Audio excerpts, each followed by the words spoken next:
जय माता दी।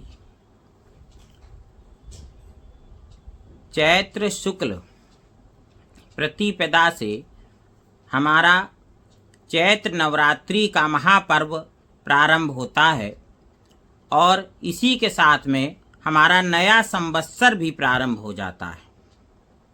देखिए, जैसे सभी लोग 1 जनवरी को नया वर्ष विश्व में मनाते हैं, किंतु हमारा जो भारतीय प्राचीनतम जो नया वर्ष है उसको हम संवत्सर बोलते हैं। वो चैत्र शुक्ल प्रतिपदा से ही, जो कि शुक्ल पक्ष की चैत्र प्रतिपदा नवरात्रि का पहला दिन होता है, वहीं से हमारा नया वर्ष प्रारंभ होता है। अन्य सभी लोग जब नया वर्ष मनाते हैं तो नाचते गाते और मद्यपान करते हुए, मांस भक्षण करते हुए मनाते हैं, किंतु हमारे भारत में जो हम नए संवत्सर का आवाहन करते हैं, स्वागत करते हैं, बिल्कुल सात्विक रूप से करते हैं और पूर्णतः आध्यात्मिक रूप से हम करते हैं।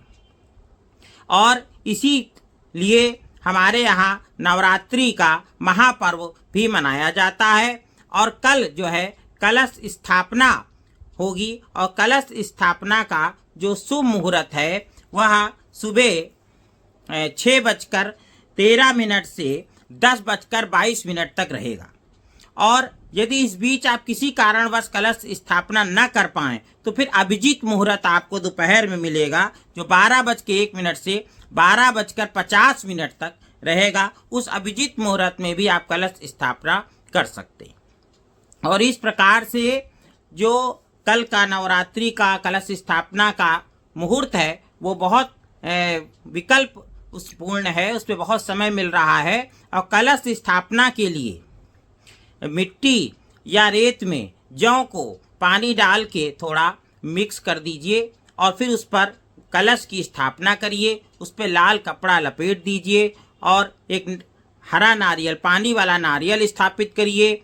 आम के पत्ते लगाइए और उसमें रोली, लाल पुष्प और एक सिक्का कोई भी, और उसमें एक सुपारी, इतना सामान जो ज्ञानी लोग हैं वो सर्वौषधि, सप्त मृतिका इत्यादि भी कलश में डालते।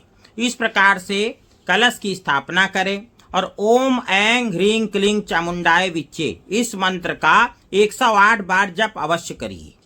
और अगर आपको ये पूरा मंत्र नहीं याद है तो ओम दुंग दुर्गाए नमः इस मंत्र का भी आप कम से कम 11 बार अवश्य जप करें। और इसी के साथ में गायत्री मंत्र ओम भूर्भुवः स्वः तत्सवितुर्वरेण्यं भर्गो देवस्य धीमहि धियो यो नः प्रचोदयात् इस मंत्र का भी जप अवश्य करिए। कम से कम गायत्री का 11 बार अवश्य जप करें। और इसी मंत्र से आप यज्ञ भी कर सकते हैं, सूक्ष्म हवन भी कर सकते हैं। कम से कम 11 आहुति अवश्य दीजिए। और जो हमारे नवरात्रि का पहला दिन होता है वो शैलपुत्री देवी का होता है। और इस प्रकार से उनका मंत्र भी मैं आपको बता देता हूँ। ओम ऐं ह्रीं क्लीं चामुंडाय विच्चे प्रथम शैलपुत्री देवे नमः इस मंत्र से उनको नमस्कार करिए। और जब यज्ञ करना हो तो ओम ऐं ह्रीं क्लीं चामुंडाय विच्चे प्रथम शैलपुत्री देवे स्वाहा इस मंत्र से आप आहुति दें। और हवन सामग्री में काले तिल, जौ, चावल, चीनी या गुड़ और उसमें जो है गुग्गुल अवश्य मिलाइए। सफ़ेद चंदन का चूरा और पंचमेवा ये सब मिला के हवन सामग्री में देसी घी मिला के रख लीजिए। और नित्य जो है उससे यज्ञ की 11 आहुति अवश्य दें। यदि आपको नित्य के अलग अलग मंत्र नहीं पता है तो गायत्री मंत्र या नवार्ण मंत्र जो भी मैंने बताया ओम ऐं ह्रीं क्लीं चामुंडाय विच्चे इससे आप दे सकते हैं। और कल का दिन बड़ा ही महत्वपूर्ण है। महाराज विक्रमादित्य का राज्याभिषेक भी चैत्र शुक्ल प्रतिपदा को ही हुआ था। और इसी प्रकार से मैं आपको बताऊंगा कि इसी प्रकार से जो हमारा नवरात्रि का पहला दिन है भगवान राम का राज्याभिषेक भी इसी दिन हुआ। और इस प्रकार से बहुत ही शुभ मुहूर्त माना जाता है। इसलिए हम नववर्ष का जो स्वागत है पूर्ण सात्विक रूप से करते हैं।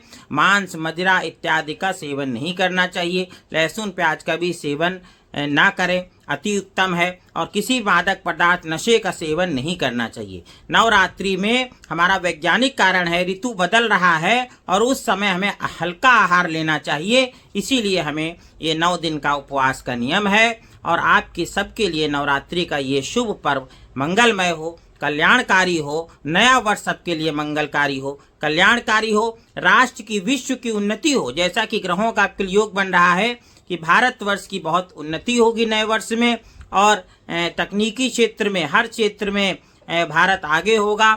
और जो बहुत सारी बीमारियां जिनकी वैक्सीन पर शोध चल रहा है, तो शनि की भी इसी वर्ष राशि परिवर्तित हुआ है और सूर्य का ग्रहण भी पड़ा, और उसी में नवरात्रि का नया वर्ष भी, चैत्र नवरात्रि, और साथ में नया संवत्सर प्रारंभ हो रहा है। और 6 ग्रह एक ही राशि में आ रहे हैं। इन सबका शुभ योग बन रहा है कि नई नई वैक्सीन हमें प्राप्त होंगी, जिससे रोगों का निवारण होगा। और इस प्रकार हवन यज्ञ इत्यादि करके तमाम प्रकार के बैक्टीरिया वगैरह भी खत्म हो जाते हैं। तो इस प्रकार से नवरात्रि का बड़ा ही वैज्ञानिक महत्व है। और इस प्रकार से आप नवरात्रि और नया वर्ष शुभ और आध्यात्मिक रूप से मनाएं। सभी का जीवन सुखी और कल्याणकारी हो, इसी भावना के साथ में जय माता दी। आप सबको नया वर्ष की हार्दिक मंगल कामनाएं, शुभ कामनाएं आचार्य डॉक्टर मोहित शुक्ल की ओर से। धन्यवाद।